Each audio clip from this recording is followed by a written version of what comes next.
И снова здравствуйте. На канале Абхазского телевидения информационный выпуск Хамши Укшара, в студии Алиса Шамба.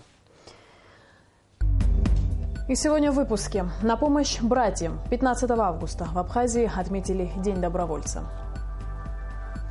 С задачей справились. 24 года назад был учрежден День танкиста. Простились с другом. В Сухуми провели в последний путь Рауфа Эмшноу.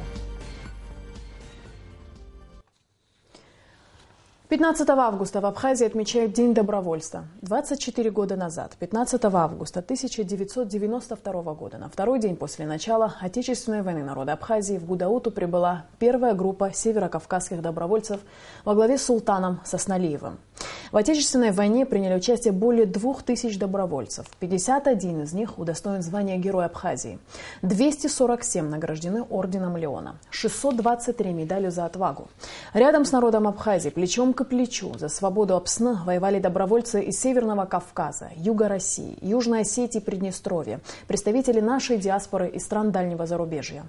Более 260 добровольцев погибли, защищая свободу Апсны. Добровольцы внесли весомый вклад в победу.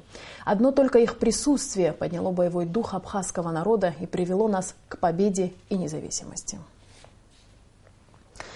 Память о подвиге добровольцев будет передаваться из поколения в поколение и служить примером истинного братства, мужества, готовности к самопожертвованию во имя справедливости, отметил в своем поздравлении, адресованном добровольцам президент Абхазии Рауль Хаджимба.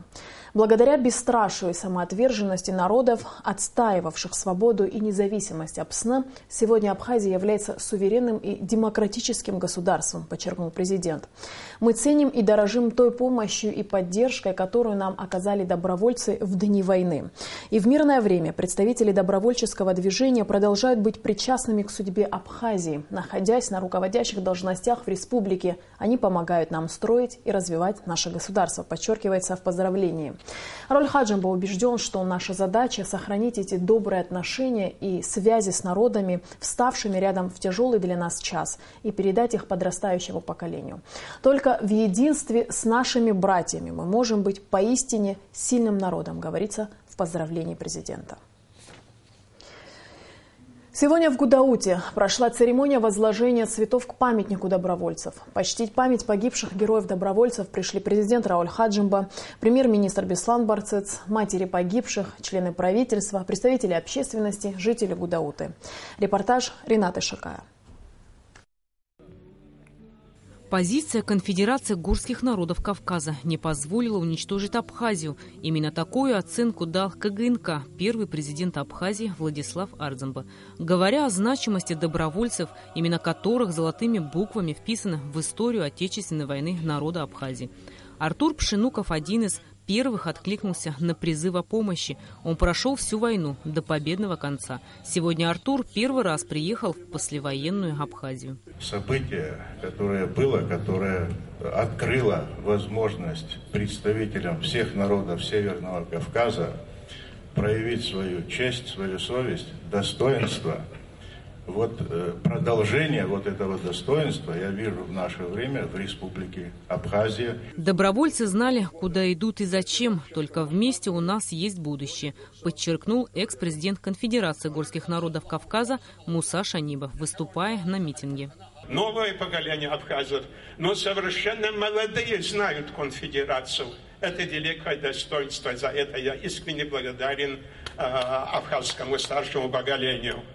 Это стоит, это то, что Абхазия передает о помощи народов, о поддержке, которую народы оказали. Ведь говорили, что не будет такого случая, чтобы представители каких-то других народов шли бы умирать за другой народ.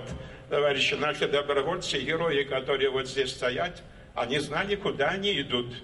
Вспоминая о тех тяжелых днях, супруга героя Абхазии Султана Сосналиева Любовь Николаевна отметила, что многим сегодня трудно понять, что вело тогда молодых добровольцев сюда, что побудило их протянуть руку помощи и предотвратить истребление абхазского народа. Это был порыв души и сердца сынов Кавказа. Они ехали сюда за победой и добились ее вместе с народом Абхазии. Многие добровольцы, которые ушли в иной мир, по ним И по сегодняшний день плачут их матеря, плачут их сестры. Спустя 20 с лишним лет впервые участники этого первого добровольческого рейса приехали сюда. Всего их было 22 человека, но, к сожалению, очень многие из них уже ушли в иной мир. Я еще раз хочу поздравить с этим великим праздником. Наверное, по всему, не только по советскому пространству, по-моему, в мировом сообществе нет такого дня, Дня добровольца. После митинга добровольцам были вручены награды от Министерства обороны Абхазии.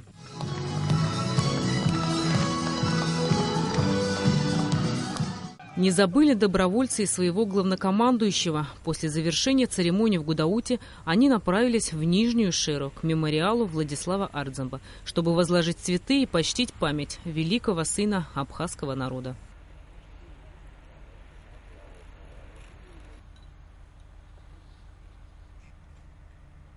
Рената Шака, Алексей Гухава, Абхазское телевидение. 15 августа в Абхазии отмечают День танкиста, учрежденный 24 года назад верховным главнокомандующим Владиславом Ардзамба. В самом начале войны перед нашими танкистами стояла особая задача – отбить у врага технику, так как своих бронемашин у абхазской армии не было. Танкисты с задачей справились. Каждый год в этот день танкисты вспоминают своих погибших однополчан. День танкиста учрежден первым президентом Абхазии Владиславом Ардзамба. 24 года назад, 14 августа 1992 года, у войск Госсовета Грузии был отбит первый танк. С этого и начался победный марш танковых войск Абхазии. Первые танки на Восточном фронте были... Самый первый был взят на Ану-Арху в Тамышах. Но он был не на ходу, он был подорванный. И после этого произошли тяжелые бои в Меркулах. Там было взято 3 танка и 1 БМПшка. Потом, когда были взяты танки, встал вопрос, кто будет на них. У нас не было ни одного танкиста вообще, кто мог управлять, и даже запустить двигатель не могли. Оказался Гурам Гергия, самый первый. Героизм был в том уже, что когда человек садился в танк, это танкисты знают, любая пехота, любая артиллерия всегда против танка только. И то есть было много охотников на нас. Первые в бою кого ликвидировали? Это танк, БМП. Легендарный 004 на этом постаменте не бутафория. Боевой танк был установлен в селе Яштхуа около 10 лет назад.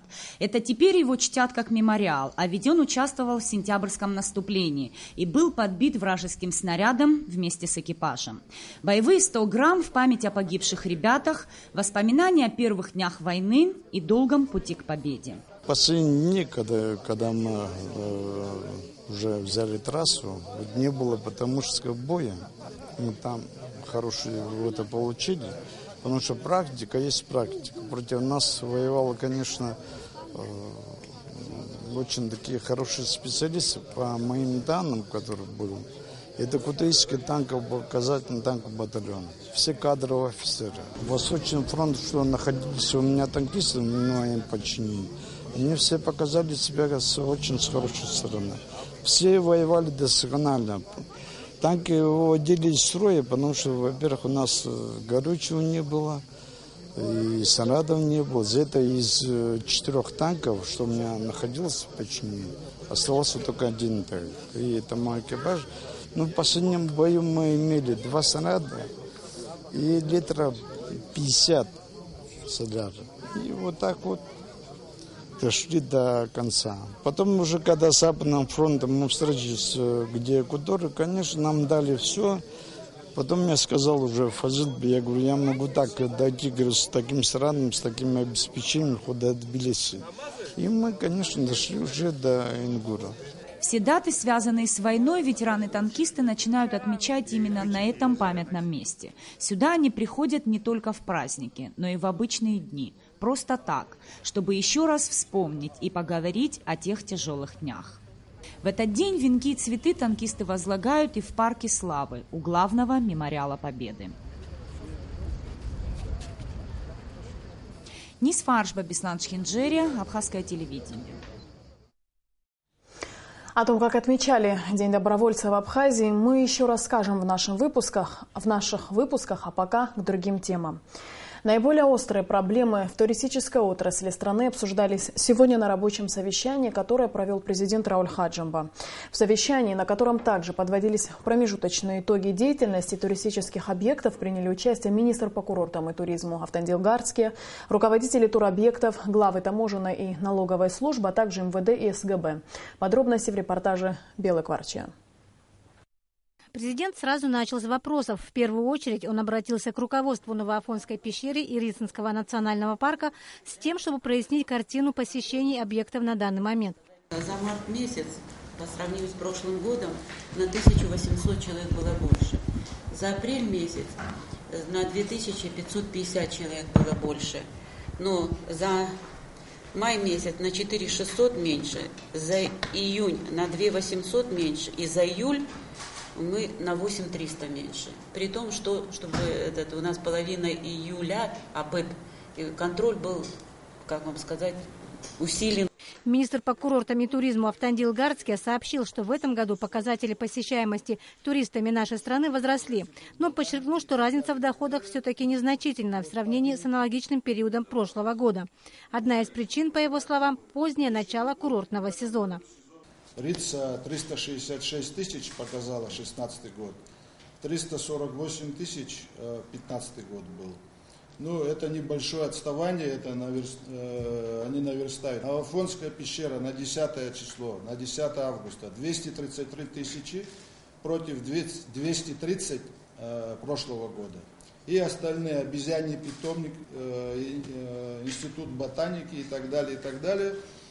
Вот по деньгам могу сказать, что на 2016 год 244 миллиона экскурсий против 235 прошлый год. Если это вы считаете успехом, то... Нет.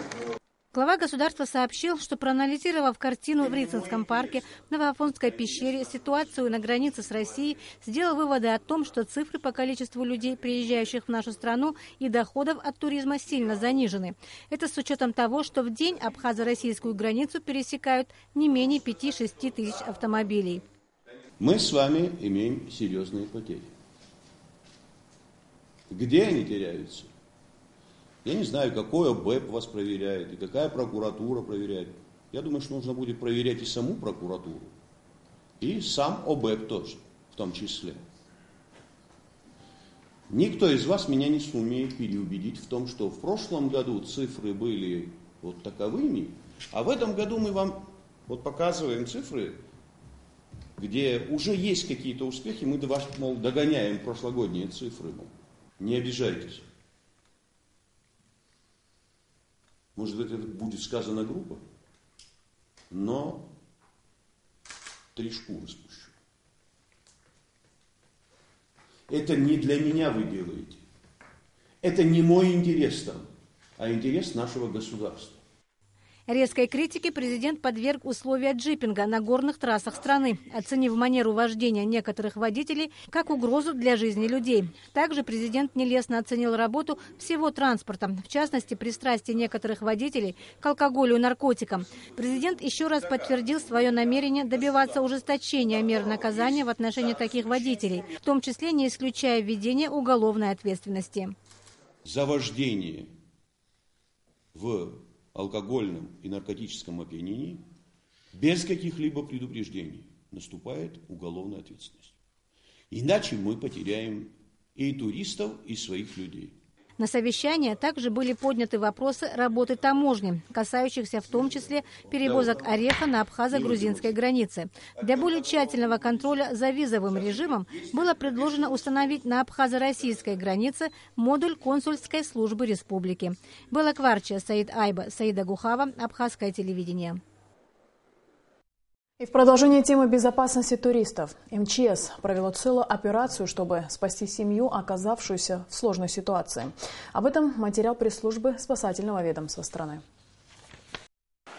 Летний пикник и рыбалка едва не закончились накануне плачевно для двух семей с детьми в возрасте от 4 до 7 лет. Все произошло в районе Двуречья выше Сухум-ГЭС. Сильный дождь вызвал резкий подъем воды в реке Гумиста. Люди оказались в водной ловушке. Прибывшие спасатели МЧС вызволили 8 отдыхающих и доставили в безопасное место. Тем временем житель села Псху пострадал от удара лошади, пытаясь оседлать животное. Инцидент произошел в 30 километрах от села на высокогорном пастбище. У молодого человека была сломана челюсть и выбиты зубы. Пострадавший был доставлен в село, а затем на вертолете эвакуирован спасателями в одно из лечебных заведений столицы Абхазии. Премьер-министр Республики Абхазия Беслан Барцец представил коллективу Министерства финансов нового министра. Им стал вице-премьер, курирующий экономический блок Дмитрий Сериков. Глава правительства отметил большой опыт, знания и профессиональные качества Дмитрия Серикова. Беслан Барцец выразил признательность всему коллективу министерства и лично Амре Кваранзе за проделанную работу, отметив такие достижения, как внедрение казначейства и ряд других мероприятий. В свою очередь, Амра Кваранзе поблагодарила коллектив Министерства финансов за совместную работу, отметив его высокий уровень знаний и пожелала продуктивной работы новому министру финансов. Сегодня президент Рауль Хаджимба подписал указ об освобождении Шамиля Азенба от исполнения обязанностей первого вице-премьера Республики Абхазия согласно поданному заявлению. Информация об этом размещена на официальном сайте президента Абхазии. Сегодня общественность Сухума простилась с видным общественным и политическим деятелем страны Рауфом Ибжно, чье имя неразрывно связано с национально-освободительным движением народа Абхазии. Гражданская панихида прошла в доме учителя. Сюда пришли президент Рауль Хаджимба, члены правительства, депутаты парламента, многочисленные друзья и коллеги Рауфа Ибжно, представители общественности. Ушел из жизни яркий, талантливый человек, посвятивший всего себя служению народу. Рауф Ибжно скончался на 71-м году жизни после продолжительной болезни.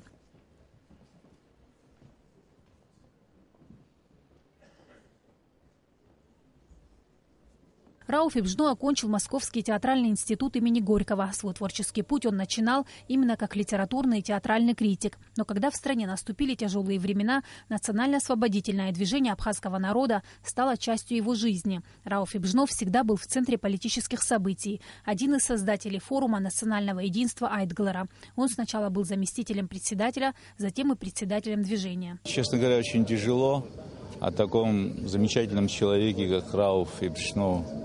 Широкой души, широкого душевного обаяния. Он был, конечно, человек со своими немалыми заслугами перед Абхазией, потому что он со студенческих лет, если можно так сказать, вступил в национально-освободительное движение и был в гуще всех событий.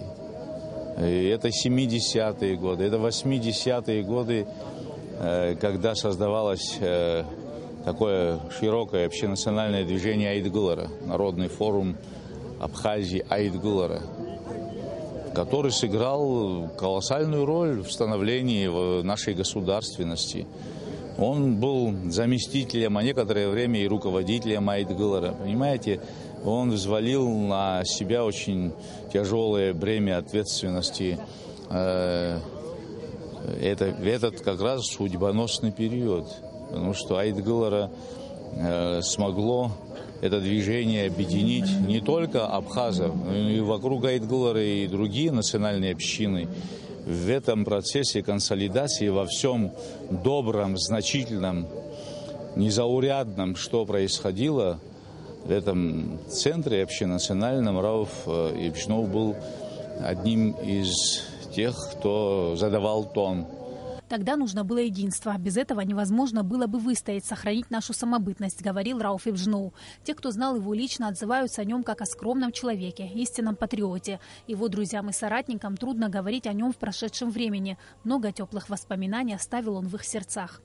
Ушел наш друг Рауф, вечная ему память. Буквально час-минуту назад я вспоминал 68-й год. Мы совсем юные, молодые. Едем поступать в литературный институт.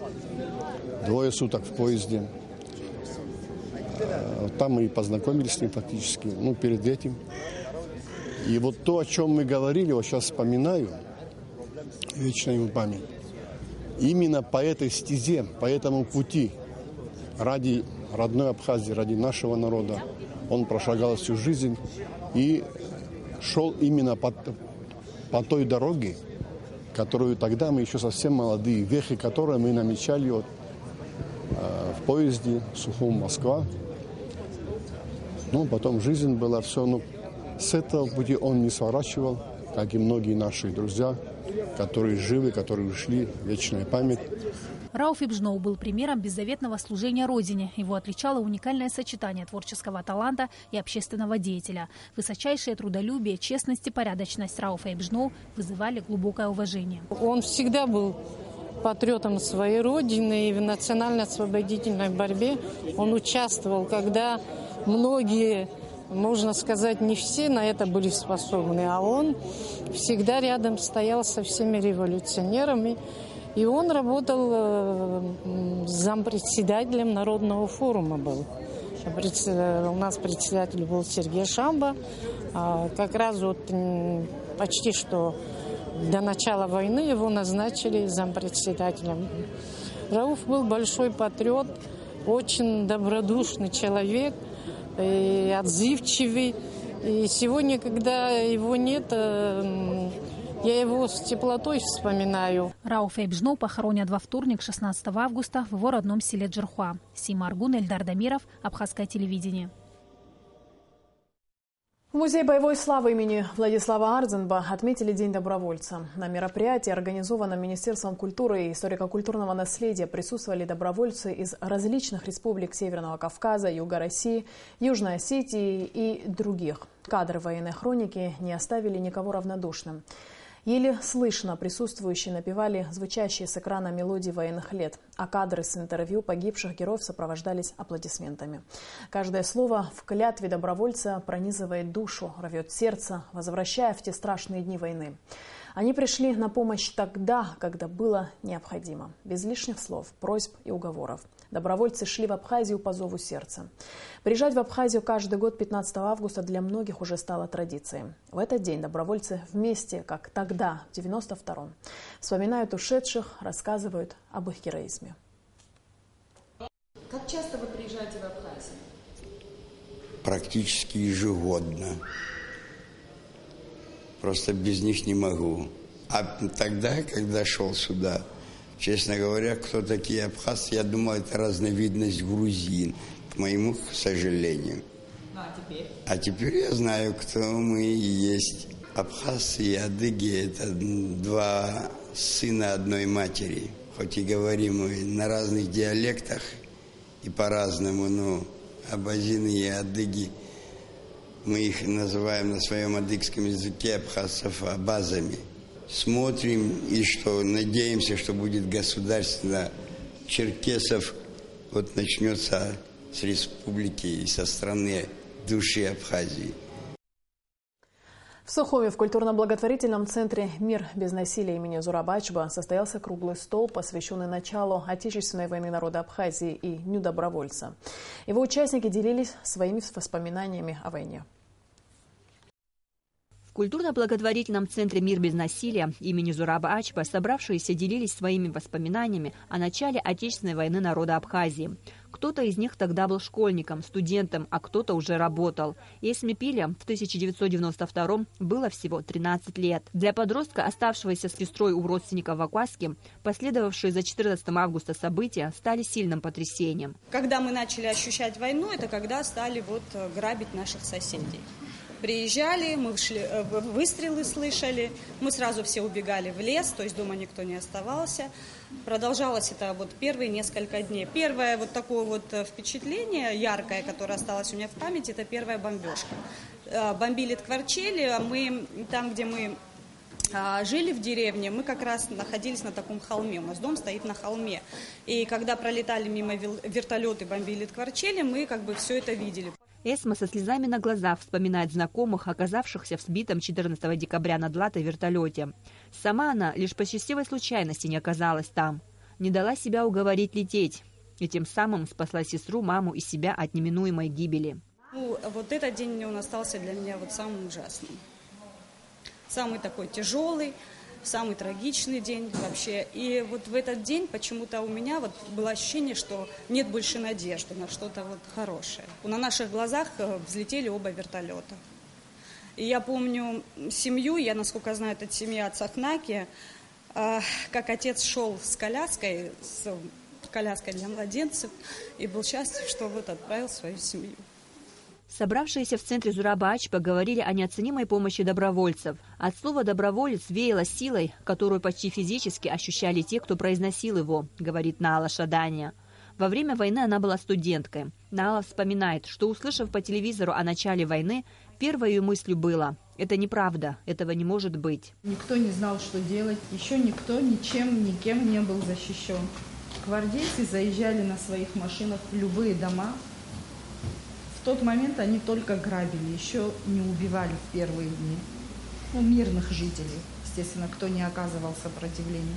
Мы, когда слышали шум машин, естественно, в сад куда-то бежали, прятались. 15 августа также является днем гибели одного из лидеров национально-освободительного движения Абхазии, известного абхазского политика Зураба Ачба, напомнила Далила Пилия. Он мечтал создать политический молодежный клуб, чтобы все могли прийти, высказать свое мнение, свое суждение, и за это никто никого не будет осуждать. То есть он мечтал видеть молодежь Абхазии свободными, растущими, образованными. И вот так родился после его гибели этот центр. Мы его называем домом молодежи, потому что к нам приходят и студенческая молодежь, и старшеклассники, и студенты колледжа, и молодые специалисты. Зураб Ачба был убит в Сухуме 15 августа 2000 года. Это преступление не раскрыто и по сей день. Амра Мичбаста Мургошба, абхазское телевидение.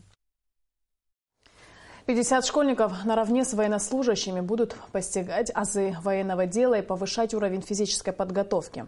В Ачамчире открылся международный военно-патриотический лагерь «Юный патриот» для учащихся школ Карачаево-Черкесии, Южной Осетии и Абхазии.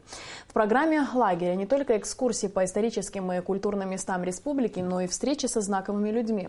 В минувшие выходные состоялось открытие лагеря с участием вице-президента Виталия Габния. Ребята принесли торжественную клятву юного патриота и показали гостям большую праздничную программу.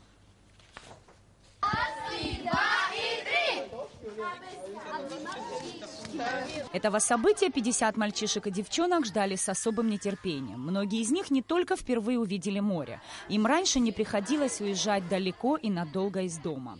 Они никогда море никогда не видели. У нас только речка идет к Сане. Они там купались. Пригласили нас сюда, и мы очень рады. Наши дети никогда не были там, здесь, в Абхазии. Глядя на этих детей, не скажешь, что в большинстве своем они остались без попечения родителей. Из Лениногорского детского дома сюда приехали самые лучшие ученики. Те, кто в течение года учился только на 4 и 5. Адаптировались они довольно быстро, и спустя всего пару дней уже приняли решение из Абхазии не уезжать. А если сейчас предложат сесть в машину и уехать домой? Нет! Будет возможность не только летом, зимой, весной приехать. Приедете? Да! С удовольствием. Да. Только позовите, и мы приедем. Приезд в Абхазию большой группы детей из Абазинского района и села Красный Восток Карачаево-Черкесской республики стал возможен благодаря усилиям Международного объединения Алашара. Сегодня замечательное событие, открытие лагеря дружбы, патриотизма и братства, по моему мнению. В выступлении вице-президент сказал: с Осетией у нас общая боль, а с абазинами у нас общая кровь. Из Карачаево-Черкесии приезд детей организовала Ассоциация содействия абхазо-абазинского народа Алашара, за что мы очень благодарим. Идея создать такой лагерь появилась у Виталия Габния довольно давно. На подготовку ушло несколько месяцев. Предварительно вице-президент объехал почти все республики Северного Кавказа и районы Южной Осетии. Мы много говорим о братстве.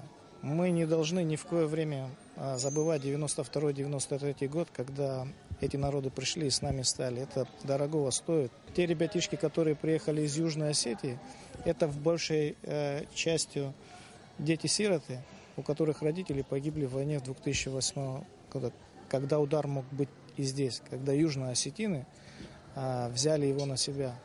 ровно так это и было. Где мы пообещали, я непосредственно пообещал, что мы все сделаем для того, чтобы вы знали, что такое Абхазия, что вас там ждут, что вас там ваших родителей помнят, ценят, что вы гордые, мужественные. Народ воин. Как и положено, открытие военно-патриотического лагеря начали с поднятия флагов 3 стран и возложения цветов. Целенаправленно вот их программа на то, на военно-патриотическое воспитание, на любовь. И самое главное, что мне вообще безгранично нравится вот в этой идее, это не только любовь к своей родине, а любовь к друг другу, уважение к друг другу. А вот это товарищество их, оно бесценно, конечно. И опыт работы вот этого лагеря, я просто уверена, что это начинание такое доброе, нужное и просто необходимое. Я думаю, оно будет иметь очень широкий размах. В организации лагеря «Юный патриот» приняли участие 3 ведомства – Министерство образования и науки, обороны и чрезвычайных ситуаций. В качестве вожатых и наставников – курсанты Сухумского высшего общевойскового командного училища. Мы рассказали лишь о небольшой части одного дня лагеря. Дети разных стран, объединенные общей идеей патриотизма, завязывают дружбу. Новую дружбу на века. Нисфарш Бальдар Дамиров, Абхазское телевидение. И о погоде. По сообщению гидрометеослужбы, завтра в Абхазии ожидается переменная облачность без осадков. Температура воздуха ночью плюс 22-24, днем 30-32 тепла. Температура моря плюс 27.